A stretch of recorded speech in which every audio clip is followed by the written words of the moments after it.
एक नया सवेरा, एक नई उमंग, घूल के चर्चा में जीवन के रंग, खामोश सी प्रतिभा लाए सबके सामने।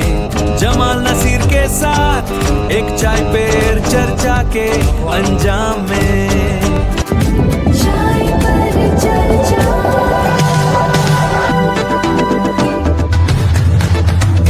जमाल नसीर के साथ एक चाय पे चर्चा के अंजाम में। चाय पर चर्चा।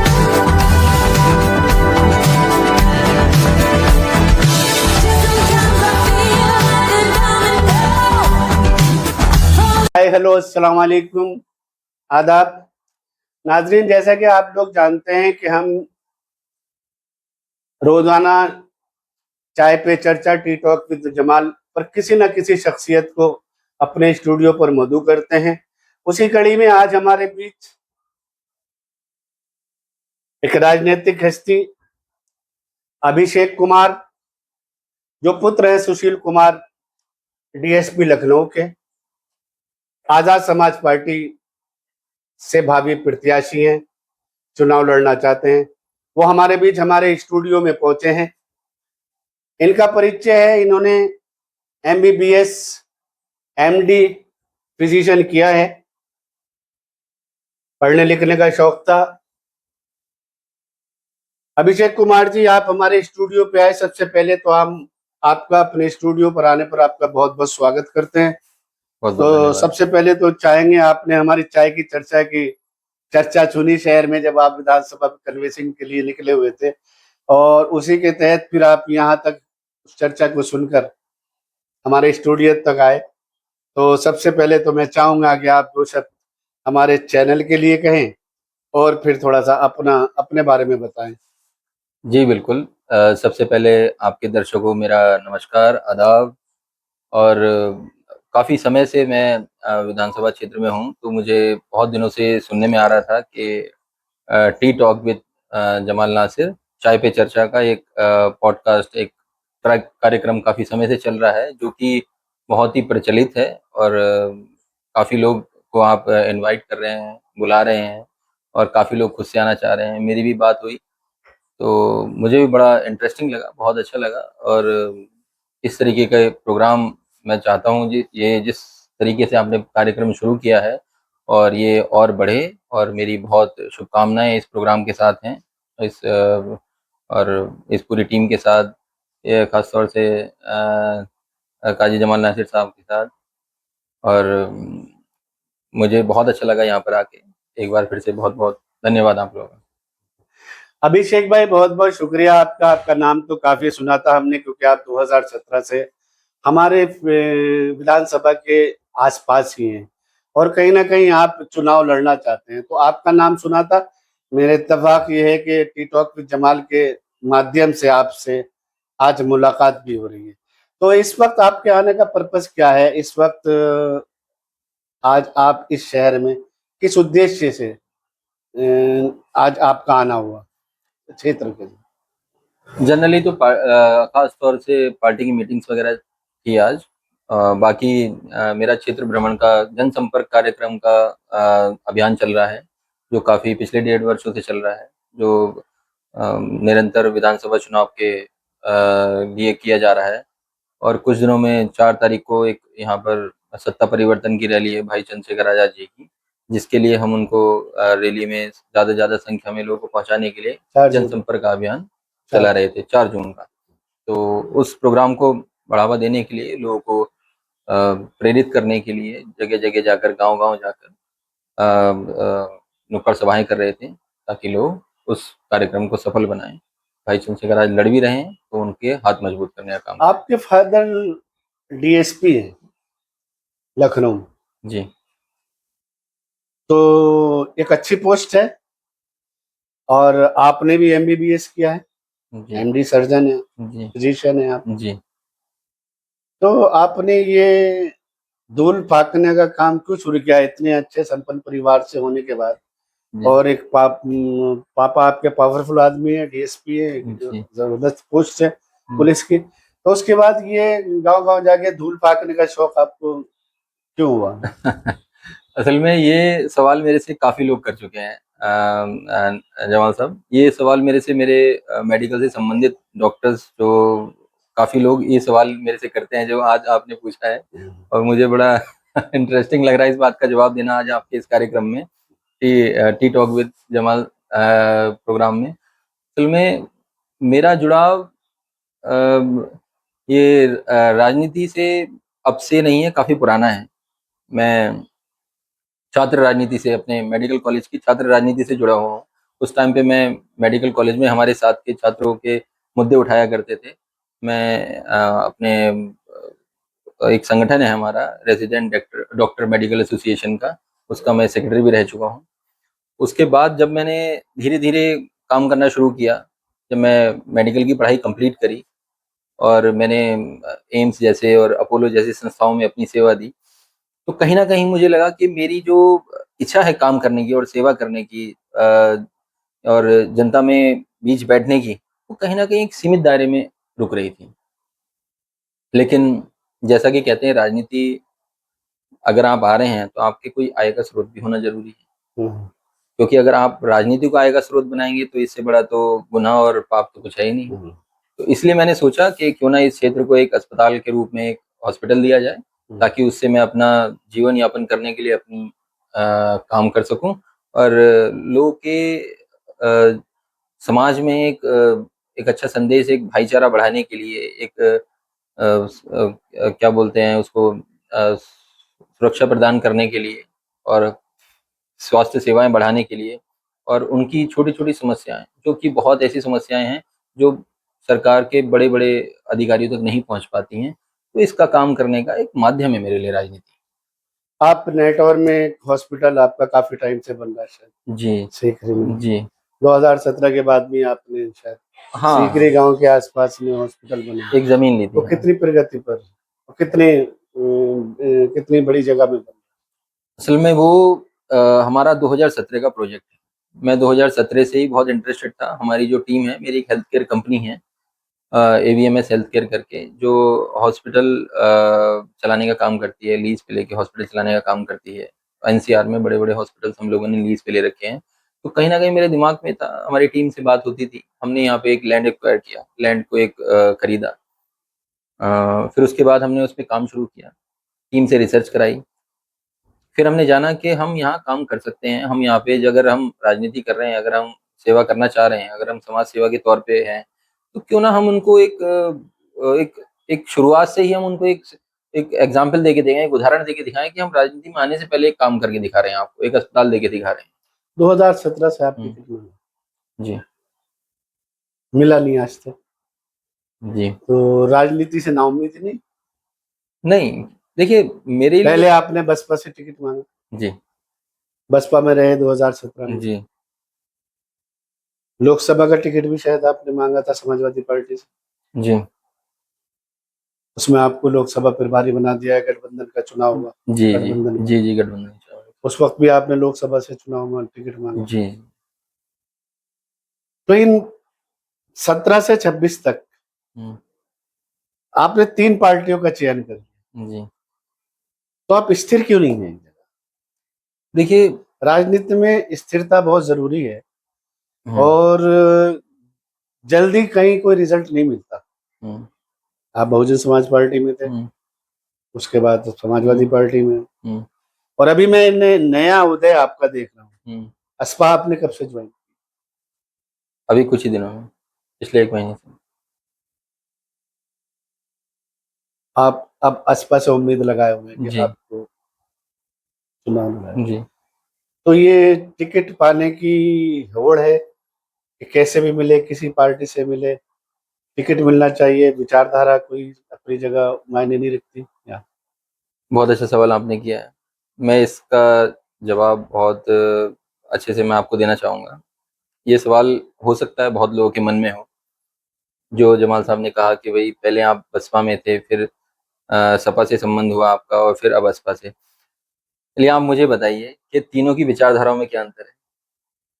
तीनों पिछड़ा, दलित, आदिवासी की बात करते हैं। तीनों तीनों पार्टियों की विचारधाराओं में कोई अंतर नहीं है। काम करने का तरीका अलग हो सकता है, लेकिन विचारधाराएं सब एक हैं, सब एक विचारधाराएं, और एक ही लड़ाई है, संविधान बचाओ, आपसी भाईचारा बढ़ाओ, और युवाओं के रोजगार, किसानों की खुशहाली की बात करो। तो तीनों में अंतर ही क्या है? कुछ भी अंतर नहीं है। और बात रही टिकट पाने की और चुनाव लड़ने की, ऐसा नहीं है कि और पार्टियों ने मुझे कभी ऑफर नहीं दिया, मुझे ऑफर दिया है। देखिए, जो रिकॉर्ड में आता है वो सिर्फ वही आता है कि हमने चुनाव लड़ा है या नहीं लड़ा है। ऐसा पर्दे के पीछे काफी लोगों ने हमसे संपर्क किया, और भी पार्टियों ने, मैं नाम उनका ऐसे नहीं लेना चाहता, अच्छा नहीं लगेगा। तो बहुत लोगों ने मुझे ऑफर दिया कि आप यहाँ से लड़ लीजिए, खास करके सत्ता दल, सत्ता जो सत्तारूढ़ पार्टियां हैं, ये भी मेरे पास आई। इन्होंने मुझसे कहा कि आप इस जगह से चुनाव लड़ लीजिए, ये कर लीजिए। बट चुनाव लड़ना कभी मेरे लिए, देखिए, चुनाव लड़ना और चुनाव जीतना ही सिर्फ राजनीति नहीं है। समाज में बने रहना, उनकी मुद्दों को उठाना, उनकी उनकी समस्याओं का हल करना, और उनको जो आप राजनीति सिर्फ चुनाव जीत के ही दे सकते हैं, वो बिना चुनाव जीते देना, मैं इसको राजनीति का पूरा हिस्सा मानता जहाँ तक मैं समझता हूँ आपका जो निवास स्थान है, जो हूँ। पैदाइश है, हम्म। वो कहाँ की है? मेरी पैदाइश कांट की है। काट की है, मुरादाबाद। हम्म। तो मुरादाबाद में भी जिला अमरोहा में भी मुरादाबाद। ज्यादा जिला मुरादाबाद हम्म। और जिला अमरोहा हम्म। दोनों आपके निकटतम जिले हैं, जी और वहां भी दोनों जगह रिजर्व सीटें हैं। जी। तो ऐसी क्या खास वजह है कि आप अपने दोनों जिलों को छोड़ के, जो आपके होम डिस्ट्रिक्ट हैं, आप जिला बिजनौर को तरजीह देते हैं, और हमेशा, और जिला बिजनौर में भी आप नेटौर विधानसभा को तरजीह देते हैं, कि क्या खास वजह है? क्योंकि reserve seat Moradabad district Moradabad में भी है, और रिजर्व सीट अमरोहा में भी है। मेरे आंकड़े में जो आपने अभी सवाल किया कि आपने जिला बिजनौर क्यों चुना, और जिला बिजनौर में भी नेटौर विधानसभा क्यों चुनी, तो पहले सवाल का जवाब ये है कि मेरे आंकड़ों में जो मैंने एनालिसिस किया है, जो मेरी टीम ने एनालिसिस किया, मेरे साथ एक्चुअली एक टीम काम करती है जो मेरे राजनीतिक फ्रंट पे और मेरे प्रोफेशनल मेडिकल फ्रंट पे भी काम करती है, बैक एंड पे। तो मैंने ये आकलन किया, अगर पूरे मंडल में देखा जाए, सबसे पिछड़ा जिला और सबसे कमजोर जिला है तो वो जिला बिजनौर है, जिसको चाहे सरकार हो, चाहे सत्ता पक्ष हो, चाहे कोई भी हो, उसको हमेशा इग्नोर करने का काम करते हैं। मेरे ख्याल से आप इस बात से मेरी काफी हद तक सहमत हो सकते हैं कि इसी जिले को मैंने क्यों चुना। उसका सबसे बड़ा कारण ये है कि ये जिला पिछड़ा हुआ है, और मैं बचपन से ही मेरे अंदर एक आदत है कि मैं हमेशा मुश्किल चीज को हाथ लगाता हूँ। लोग कहते थे भाई डॉक्टर बनना बहुत मुश्किल है, हाँ बहुत मुश्किल थी, बहुत कठिनाइयां आई थी, लेकिन मैंने हमेशा उसको चुना। मेरे परिवार के, मेरे चाहते तो पिताजी ने, पुलिस लाइन में आसानी से गुजर हाँ, सकते मैं बहुत आसानी से, मेरे लिए सब चीजें थी। मेरे फादर आज भी चाहते थे कि मैं आईएएस बन जाऊं और आराम से नौकरी काटूं। थे। मैंने हमेशा मुश्किल रास्ते ही चुने। तो जब मुझे मुश्किल लगा कि यार पूरे पूरे मंडल में, मेरे नियर बाय में सबसे पिछड़ा, मुरादाबाद बहुत एडवांस जिला है, वहां पे एक ही 1 किलोमीटर के अंदर 10 अस्पताल हैं। यहाँ पूरे जिले में मुझे एक 24 आवर्स मल्टी स्पेशलिटी हॉस्पिटल नहीं दिखता है। तो इसलिए मेरा सबसे पहला मकसद था कि जो पिछड़ा जिला है, जो पिछड़ी विधानसभा है, क्योंकि नई विधानसभा थी, इस पे काम नहीं हो रखा है, बिल्कुल भी काम नहीं हो रखा, विकास कार्य नहीं हो रखे हैं, अस्पतालों की स्थिति चरमरा रही है। 3 बार से ओम कुमार जी विधायक थे, जी साधन संपन्न है, जी। और तो कैसे मुकाबला करेंगे?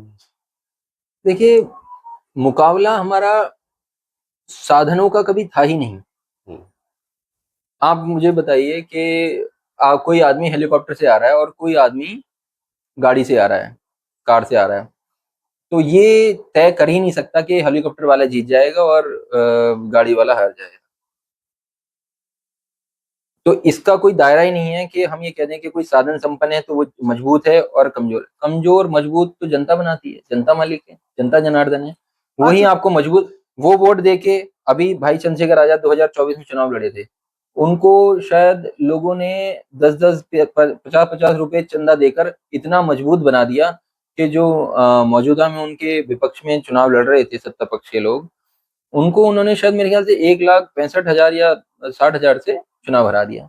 अब बताइए, साधन संपन्न ज्यादा कामयाब हुए कि साधन कुछ भी नहीं था चंद्रशेखर भाई के पास? उनके तो पास सिर्फ जनता का प्यार था। अभिषेक कुमार जी राजनीति में आए हैं, जो चंद्रशेखर की जो पार्टी है असपा, उससे टिकट लेना चाहते हैं। जैसे कि उत्तर प्रदेश के अंदर आम तरीके से एक भावना बनी है, और समाजवादी पार्टी का जो पीडीए फार्मूला है उसके तहत लोगों की एक उम्मीद है, और समाजवादी पार्टी को भारी उम्मीद के साथ ये देखा जा रहा है कि हाँ, अगर भारतीय जनता पार्टी को सरकार में आने से रोक सकता है कोई, तो श्री अखिलेश यादव जी हैं। तो आप कहाँ तक इस बात से सहमत हैं ये? और पीडीए जब से अखिलेश यादव जी ने बनाया है, तो उसके तहत 2024 के लोकसभा के चुनाव में दलित समाज का भी बहुत अच्छी मात्रा में वोट समाजवादी पार्टी को मिला है। तो आप एक तरफ देख रहे हैं कि लोगों की उम्मीद है तो सरकार बनाने की है, कि लोगों को सरकार बनानी है, भारतीय जनता पार्टी से पीछे छुड़ाना है, और उधर एक आप लेकर आ रहे हैं इस वक्त, असपा से टिकट लेकर आ रहे हैं। तो आपने इस वक्त आपकी कोशिश ये रहनी चाहिए थी कि आप पीडीए के सिंबल से तलाश करते हैं अपने टिकट को, ये यहाँ आपको ज्यादा आसानी दिखाई दे रही है? देखिए, बात आसानी और मुश्किल की नहीं है। बात असल में है, मैं शुरू से ही मेरी शुरू से ही बहुत मेहनत करने की मेरी एक हॉबी है। लोग पूछते हैं आपकी हॉबी क्या है? मैंने कहा मेहनत करना। तो वो हॉबी रही है, और जब मैं किसी को मेहनत करते हुए देखता हूँ, जब किसी को सड़क पे उतर के लोगों के लिए लड़ते, आवाज़ उठाते देखता हूँ, जो कि चंद्रशेखर भाई काफ़ी समय से कर रहे हैं, जब से खास करके इस जगह पे वो सांसद चुनकर गए हैं, एक दिन भी घर बैठने का काम नहीं कर रहे हैं। तो मैं उनकी विचारधाराओं से, उनके उनके कार्यनीति से बहुत ज़्यादा प्रभावित हूँ, और यही कारण रहा कि मैं उनके साथ जुड़ा। और मैं काफ़ी पिछले 1.5-2 साल से गाँव-गाँव में घूम-घूम के ये जाना कि लोग बदलाव चाह रहे हैं, और वो बदलाव एक समीकरण के तहत चाह रहे हैं। इसलिए इनके साथ जुड़ने का काम किया। भारतीय जनता पार्टी की जो मौजूदा सरकार है, इसके बारे में आप क्या कहना चाहेंगे? जो दमनात्मक कार्रवाइयाँ प्रदेश के अंदर दलितों पे, माइनॉरिटीज़ पे, दबे कुचले वर्ग पर निरंतर हो रहे, कानून का कोई राज है नहीं, खुलेआम कोई किसी को मार देता है। डंका ये है कि सबसे अच्छा शासन चल रहा है। क्या कहेंगे इसमें आप सरकार की? देखिए, कोई समाज ऐसा लगता नहीं है कि कई लोग हम संवैधानिक संविधानिक द्वारा संविधान के द्वारा चुनी गई सरकार के मुख्यमंत्री के अंतर्गत हमें कुछ स्वतंत्रता हासिल हो, ऐसा कहीं लगता नहीं? देखिए जमाल साहब, बहुत अच्छा सवाल आपने किया सत्ता पक्ष के लिए। मेरा मानना ये है कि चाहे एक कोई कोई भी सरकार आज सत्ता में है, और ये तय है कि वो कल सत्ता में नहीं होगी, क्योंकि परिवर्तन तो संसार का नियम है।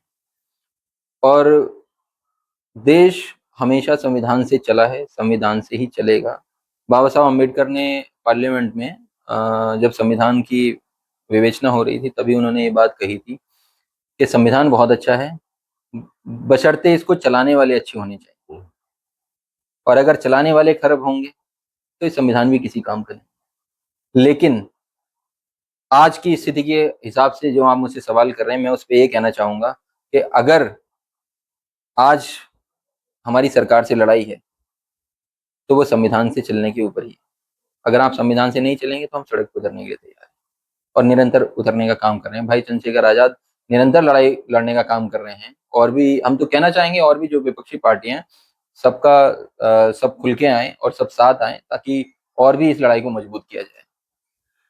दोनों सरकारें सेंटर की और जो उत्तर प्रदेश की सरकारें चल रही हैं, सेंटर की सरकार के बारे में भी आप क्या कहेंगे कि मौन साधे हुए हैं? प्रधानमंत्री जी विदेश में जाते हैं तो मुसलमानों को बड़ा खुश होकर गले लगाते हैं, ऐसे ऐसे लगता है जैसे बड़े भाई, दो पिछड़े हुए भाई मिल गए हो। और जब हिंदुस्तान में कहीं नस्ल कशी हो रही हो, कहीं अत्याचार हो रहा हो, गौ के नाम पर लोगों की जानें ली जा रही हो, लोगों को मारा जा रहा हो, जबरन धर्म विशेष के नारे लगवाए जाते हैं, हुँ। वो लौट के आके तो हिंदुस्तान के अंदर कुछ बोलने के लिए तैयार नहीं। देखिए, यहाँ के हिंदुस्तान के मुसलमानों के लिए अच्छे लफ्जों का इस्तेमाल क्यों नहीं?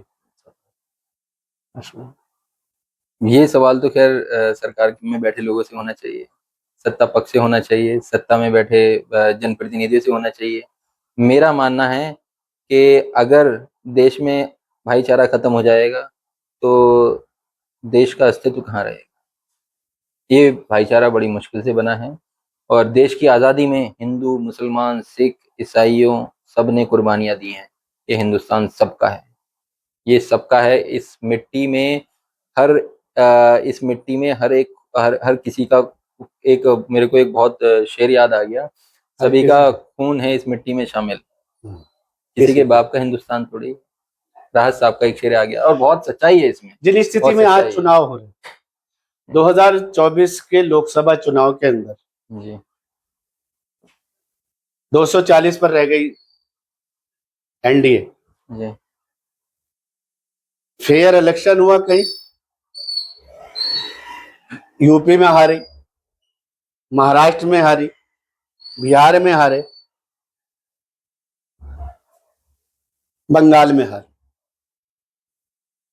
2024 के बाद जो चुनाव हुए विधानसभा के, तो लोकसभा में तो सब जगह सांसद हार गए। 6 महीने के अंदर, ये साल भर के अंदर ऐसा कौन सा फार्मूला भारतीय जनता पार्टी ने लोगों के बीच में इतने अच्छे काम कर लिए कि जहां जहां एमपी की सीटें आधी रह गई थी, महाराष्ट्र में आधी रह गई थी, हरियाणा में भी 5 आ गई थी और बंगाल में घट गई थी एमपी की सीटें। आज बंगाल में 90% सीट मिल गई और सरकार बहुमत से बन गई 90%। तो क्या ऐसी क्या जादुई छड़ी थी जो अभी 2024 के इलेक्शन में लोग वोट नहीं देना चाहते थे एनडीए को और 2024 के बाद वोट देना चाहते हैं? क्या खेल है ये? तो वोट अभी भी कहाँ दिया है लोगों ने। 14 लाख केसेस एसआईआर के तहत पेंडिंग थे, सुप्रीम कोर्ट ने उस पर फैसला नहीं सुनाया। 37 लाख। 37 लाख उसमें मतलब 14 लाख में तो कुछ उन्होंने सुनवाई नहीं करी। टोटल 37 लाख थे जिसमें 14 लाख में उन्होंने सुनवाई करने से ही मना कर दिया। जब इतने बड़े परसेंटेज ऑफ वोट को हम वोट डालने से ही रोक देंगे, उनको पर्चियां ही नहीं मिलेंगी, तो चुनाव तो फिर क्या आप चुनाव से उम्मीद कर सकते हैं, फिर क्या आप फेयर इलेक्शन की बात कर सकते हैं। अगर आपको एसआईआर प्रक्रिया पूरी करनी थी, सुप्रीम कोर्ट या कोई भी कोर्ट को उस पर आदेश जारी करने थे, तो उनको क्लियरेंस देते, क्लियरेंस के बाद चुनाव होता तो शायद मुझे ख्याल से ज्यादा बेहतर होता। मेरा अपना मानना यह है। बाकी सभी सम्मानित संस्थाएं हैं। भारतीय जनता पार्टी का मंसूबा है कांग्रेस मुक्त, विपक्ष मुक्त सरकार चाहिए। उसी पैटर्न पर वो चल रहे हैं, तो आप लोग कहां तक इसको, उनके इस मंसूबे को फेल करने में कामयाब हो सकते हैं? वो तो चाहते हैं विपक्ष मुक्त और कांग्रेस मुक्त भारत होना चाहिए। ये भाजपा की विचारधारा है, तो मुझे लगता है शायद इन्हें एक बार अपने नेताओं को सुन लेना चाहिए। जो इनके स्वर्गीय पूर्व प्रधानमंत्री श्री अटल बिहारी वाजपेयी जी कहते थे कि देश में पूर्व सरकारों ने जो काम किया है उसको भुलाया नहीं जा सकता, वो देश का पुरुषार्थ है और विपक्ष का होना बहुत जरूरी है। विपक्ष, अगर हम ये सोच के चलें कि हमारा विपक्ष मुक्त और कांग्रेस मुक्त या जो भी मुक्त, ये अगर आप बनाना चाह रहे हैं देश को, तो ये मान लीजिए हम ये कहना चाह रहे हैं कि भाई हम पूरे गांव में अकेले रहना चाह रहे हैं, पूरे शहर में अकेले रहना चाह रहे हैं, हमारे आसपास कोई पड़ोसी नहीं होना चाहिए। 2-3 स्टेट रह गई, बाकी तो सब पे उनका कब्जा हो गया। 2-3 स्टेट जी बाकी हैं शायद, जी। उसके अलावा तो सारा भारतीय जनता पार्टी का कब्जा हो गया उसके ऊपर। कब्जा कब तक रहेगा कब्जा। देखिए, संविधान की यही खूबसूरती है, हर 5 साल में चुनाव होता है और आज नहीं तो कल ये देश की जनता जागेगी, प्रदेश की जनता जागेगी, लोकसभा की जनता जाग चुकी है, उसी तरीके से विधानसभा की जनता भी जागेगी। कहीं ना कहीं दुरुपयोग होता है मशीन का, सफाक करते हैं। जिस तरीके से चीजें संवैधानिक संस्था चुनाव आयोग, जिस तरीके से चीजें सामने आती हैं तो बिल्कुल शक पैदा होता है, बिल्कुल शक पैदा होता है। क्यों नहीं होता है भाई। कहीं हमें, मैं खुद लोकसभा में प्रभारी रहा हूँ, मैंने कई बूथों पे देखा है कहीं मशीन बंद हो जाती है, ये हो जाता है, वो हो जाता है। और अगर लोगों को दिक्कत है ईवीएम से, तो बैलेट पेपर से करा दीजिए। अमेरिका में, जापान में, जर्मनी में, रशिया में, कितने देशों में बैलेट पेपर से चुनाव होता है। अगर हम इतने विकसित देश को देखें, जब वो ईवीएम पे भरोसा नहीं कर रहे, तो हमें क्यों करना चाहिए। फिर सरकार हमसे ये कहती है कि भाई आप जो जिस सीट जीत जाते हो उस पे नहीं करते हो। हमें तो हम कह रहे हैं ना, जो सीटें जीती हैं आप उन पे भी बैलेट पेपर से करा लीजिए। हम तो अपनी सीटों पे आदरणीय confident हैं। अखिलेश यादव राष्ट्रीय अध्यक्ष जी ने बयान दिया था कि चुनाव आयोग मर चुका है हम्म, और वो कफन भी लेकर गए। हम्म, बाई इलेक्शन जब हुआ था उस पे लोगों को वोट नहीं डालने दिया। जी उसके बाद भी चुनाव आयोग पर तो भारत की जनता की जो भारतीय विपक्षी पार्टियां, उसका चुनाव आयोग पे कोई असर होता दिखाई नहीं दे रहा। वो तो अपनी मनमानी कर रहा है जो उसको चाहता है। मेरा मानना है कि शायद जितना बड़ा भाईचारा होगा, जितना बड़ा इस देश में भाईचारा होगा, उतना ही फिर ये सरकारें जो अपनी मनमानी चला रही हैं और जो सरकारी मशीनरियां चला रही हैं, जो सिस्टम चला रहे अधिकारी हैं, सब कमजोर हो जाएंगे। आप भाईचारा बढ़ाइए, बाकी सब कमजोर हो जाएंगे। भाईचारा मजबूत होगा, ये सब कमजोर हो जाएंगे। भारतीय जनता पार्टी की सरकारों के खिलाफ लड़ने के लिए विपक्ष को एक होना होगा। विपक्ष जब तक एक नहीं होगा, इससे कामयाबी नहीं मिलेगी। ये तो बड़ी पार्टियों को सोचना चाहिए, उनको अपना दिल बड़ा करना चाहिए। उनको जो क्षेत्रीय दल मेहनत कर रहे हैं, उनको एक हिस्सेदारी देने का काम करें, ताकि वो सब लोग एक सम्मानजनक तरीके से एक साथ बैठने का काम करें। बिल्कुल, विपक्ष के साथ बैठ के काम करने में कोई दिक्कत नहीं है, बिल्कुल। आदरणीय अखिलेश यादव जी का नारा है कि जीत का गठबंधन होना चाहिए। गठबंधन तो वो जैसा भी होगा करेंगे उनका, लेकिन उन्होंने एक नारा दिया कि जीत का गठबंधन होना चाहिए। जो लोग सीट जीत सकते हो उन्हीं सीटों पर उनको दावेदारी करनी चाहिए। आप कितना इत्तेफाक करते हैं? बिल्कुल सही बात। सभी जीत के लिए लड़ रहे हैं, सभी जीत के लिए लड़ रहे हैं। हर, चाहे कोई भी छोटा क्षेत्रीय दल है, चाहे बड़ा राजनीतिक दल है, वो जीत के लिए लड़ रहा है। और कायदे में हर तरीके से आंकलन करके, ग्राउंड लेवल पे पता करके कि कौन कहाँ मजबूत है, उसको उसकी हिस्सेदारी मिल जाए सम्मानित तरीके से, और एक साथ आए और एक ही लड़ाई लड़नी है। कहीं कोई ऐसा प्रयास आपके राष्ट्रीय अध्यक्ष जी का कि गठबंधन के करीब जाया जाए, इस वो- तरह की? उन्होंने तो काफी पहले भी स्टेटमेंट दिया है कि उन्होंने दरवाजा बड़ा रख रखा है और सबका स्वागत है। उन्होंने ऑलरेडी इसका स्टेटमेंट दे दिया है। बाकी वो पार्टी के राष्ट्रीय अध्यक्ष हैं, जो भी फैसला लेंगे वो बेहतर ही होगा, और दूसरी पार्टी के राष्ट्रीय अध्यक्ष उनके साथ मिलके जो भी निष्कर्ष पहुंचेंगे, हम लोग साथ में हैं।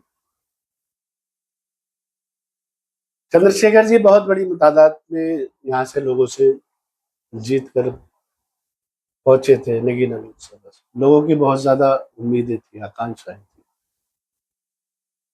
मेरे ख्याल से 2 साल का कार्यकाल जी, जनता के बीच में तो नहीं दिखाई देते। नहीं दिख रहे हैं। अभी आप अभी कुछ दिन पहले वो सिर्फ दिख ही नहीं रहे हैं, लड़ भी रहे हैं, सड़क पे हैं। अभी आप देखिए, बिजनौर में आपने वाकया देखा होगा, किस तरह से उन्होंने खड़े होके एक कौम के लिए बिल्कुल हकूक की तरह खड़े होके, एक मुस्तकबिल की तरह खड़े होके उनके सामने उनके उनके जो उनकी उनकी नमाज पढ़ना, या उनके किसी भी कोई पूजा पाठ करना, उनके जो इबादत करने के रास्ते को खोलने का काम किया। और अभी एक ठाकुर द्वारा ही घटना हुई, उसमें भी पुलिस ने उनको हाउस अरेस्ट करके बिठाया गया।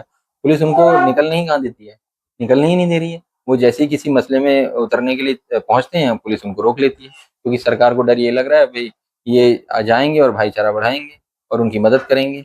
मदद करने में गलत क्या है? मदद तो कोई भी कर सकता है, मदद हम भी करते हैं। अपनी स्तर से छोटी मोटी कोई मदद होती है तो हम भी लोग करते हैं। कार्यकर्ताओं की शिकायत है कि किसी का कभी अगर किसी को समस्या आन पड़े तो फोन पे वार्ता नहीं हो पाती। नहीं, उन्होंने फोन नहीं सुना जाता, बहुत मुश्किल हो जाती है कार्यकर्ताओं को संपर्क करने। या आम आदमी अगर राष्ट्रीय अध्यक्ष जी से बात करना चाहे, क्योंकि नगीने के सांसद हैं, तो सब लोगों की अभिलाषा होती है कि मैं अपनी समस्या का समाधान अपने सांसद से कराऊं, क्योंकि वो तो राष्ट्रीय अध्यक्ष नहीं मानते। जनता जिन्होंने वोट दिया है वो तो एक सांसद मानती है, और सांसद की बनाने के बाद वो ये चाहती है कि हमारी समस्याओं का निराकरण भी। जब जब लोगों ने फोन किया तो शिकायत ये आई है कि फोन नहीं उठाए। शायद समय की वजह से उन्होंने एक सिस्टम बनाया कि प्रतिनिधि भी बनाए हैं जो उन तक बात पहुंचाए। अगर लोग उनके, देखिए लोकसभा काफी बड़ी है, 5 विधानसभाएं उसमें। ऐसा नहीं है कि वो मिलना नहीं चाहते हैं, मिलना चाहते हैं। कई बार समय ऐसा हो जाता है कि कभी किसी के पास समय, क्या कभी जीतने के बाद आपका भी ऐसे ही रवैया रहेगा कि फोन आपका स्विच ऑफ रहेगा? बिल्कुल नहीं। हम तो बहुत अमूली से कार्यकर्ता हैं, और हम तो यहीं रहेंगे, यहीं आपके बीच में अस्पताल बना रहे हैं। आप हमें जब चाहेंगे। जनता जिस भी प्रतिनिधि को चुनती है उससे उसकी बहुत ज्यादा अपेक्षाएं होती है, और वो चाहती है कि हमारे ऊपर कोई समस्या अगर आ जाए तो हमारा जनप्रतिनिधि, चाहे एमएलए हो या एमपी हो, यही दो बड़ी ताकत होती है सरकार से काम निकलवाने के चक्कर में, हम इनके पास आसानी से पहुंच जाएं। तो सभी जनप्रतिनिधि को एक खास ख्याल रखना चाहिए कि जिन लोगों ने वोट देकर आप लोगों को इस मुकाम तक पहुंचाया, आपको संसद तक पहुंचाया है, तो वो आपकी भी जिम्मेदारी है, आप जनता के लिए अपने फोन को खुला रखें। तो ये थे हमारे बीच अभिषेक कुमार, जो आजाद समाज पार्टी से यहाँ से नेटौर विधानसभा से चुनाव लड़ना चाहते हैं। और कुछ कहना चाहते हैं? तो आप यहाँ से चुनाव लड़ना चाहते हैं, समय चूंकि पॉडकास्ट का बहुत ज्यादा हो गया, मैं ये जानना चाहूंगा कि आदरणीय चंद्रशेखर जी की जो सांसद निधि है जी। वो निधि का कहाँ इस्तेमाल हुआ और किस रूप में उनका इस्तेमाल है? क्योंकि चुनाव लड़ते वक्त उन्होंने काफी ज्यादा लोगों को आश्वासन दिए थे, उसमें वो कितने खरे उतरे हैं और कहाँ उन्होंने वर्क कराया, कुछ अगर आपकी नॉलेज में हो तो बताएंगे। नहीं, काफी सड़क निर्माण कार्य किए हैं उन्होंने, खुद जाके निरीक्षण भी करते हैं। और कई बार आपने सोशल मीडिया पे वीडियो भी देखा होगा, अब नगीना के लोकसभा के लोग प्रत्यक्ष प्रमाण देख चुके हैं कि उन्होंने अधिकारियों तक को सड़कों पे उतार दिया कि ये सड़क कब बनेगी। जब उन्होंने पास कर दी थी, वो सड़क नहीं बनी थी, तो उन्होंने अधिकारियों को बुलाया और कहा इस कीचड़ में चल के दिखाओ। तो काफी काम किए हैं। 2-2.5 साल नेटौर के साथ विधानसभा में कोई ऐसा काम हो जो इन 3 सालों में हो, 2 सालों में हुआ हो? हाँ, देखिए जहाँ भी समस्या आ रही है उसका काम, उसके ऊपर काम किया जा कोई रहा है। बड़ा काम ऐसा जो मतलब एमपी की एक राष्ट्रीय अध्यक्ष की पहचान छोड़ता हो, भाई एक एमपी बनेगा आम तरीके से तो वो काम करेगा, वो अलग बात है। चूंकि आप राष्ट्रीय अध्यक्ष हैं, पार्टी के नेता भी हैं, तो उसके अंदर कोई ऐसा बड़ा काम किया हो जो कोई बहुत बड़ी कोई उपलब्धि की हो या करने का इरादा हो, या उनके उनमें वो मैनिफेस्टो में वो करना चाहते हैं, कुछ ऐसा किया है? नहीं, आने वाले मैनिफेस्टो में। हाँ नहीं, अभी जो सांसद निधि से वो करा सकते हैं कोई अच्छा। बहुत बड़ा काम सरकार के माध्यम। एक तो सांसद के पास बहुत जराए होते हैं। हाँ, लेकिन सांसद जो निधि है बहुत ही 5 विधानसभा के हिसाब से बहुत कम होती है, जो छोटी मोटी सड़कें बनाने में खत्म हो जाती है, बस स्टैंड, लाइटें वाइटें इन्हीं में खत्म हो जाती है। और बाकी जो बड़े वायदे हैं उस पे काम किया जा रहा है, जो उन्होंने भी अपने संबोधन में वादे किए थे उन पे काम किया जा रहा है। जैसे कि जो भी ये सरकारी अस्पताल की व्यवस्था बदलना और स्कूलों की व्यवस्था बदलना, तो इन पे काम किया जा रहा है। वो लगातार निरीक्षण भी कर रहे हैं। और आजकल इलेक्ट्रॉनिक मीडिया का ज़माना है, आप देखेंगे भी, आप एक बार उनके पेज पे जाके देखिए, वो खुद सरकारी अस्पताल में बैठ के उनकी दवाइयों के इंडेंट की जानकारी ले रहे हैं कि कितनी दवाइयाँ आई हैं, कितनी जा रही हैं। तो ये व्यवस्था की पे काम बाकायदा पहली बार मैं देख रहा हूँ कि कोई सांसद किसी अस्पताल में बैठ के तो दवाइयों की नाजरीन, ले रहा है। वक्त चूंकि बहुत हो चला है, हम इस पॉडकास्ट को यही खत्म करना चाहेंगे। आज के हमारे बीच आज चाय की चर्चा टी टॉक विद जमाल पर अभिषेक कुमार थे, जो असपा से टिकट लेकर नेटौर विधानसभा से चुनाव लड़ना चाहते हैं। बहुत बहुत शुक्रिया अभिषेक जी, आप हमारे स्टूडियो पे, आपके यहाँ आने पर आपका बहुत बहुत हार्दिक स्वागत और इस्तकबाल। और नाज़रीन, जैसे कि हमारे चैनल की रवायत है, क्या हमारे आने वाले अपने मेहमान को ग्रीनवुड कॉन्वेंट स्कूल की जानिब से एक मेडल पहनाकर सम्मानित किया करते हैं। तो आइए अभिषेक जी, आपको ग्रीनवुड कॉन्वेंट स्कूल की जानिब से मेडल पहनाकर सम्मानित किया जाए। बहुत बहुत शुक्रिया। आप हैं अभिषेक कुमार, आजाद समाज पार्टी से नेटौर विधानसभा से टिकट लेकर चुनाव लड़ना चाहते हैं। आप हमारे यहाँ पर आए, बहुत बहुत शुक्रिया, मिलकर आपसे बहुत खुश हुई। बहुत बहुत धन्यवाद।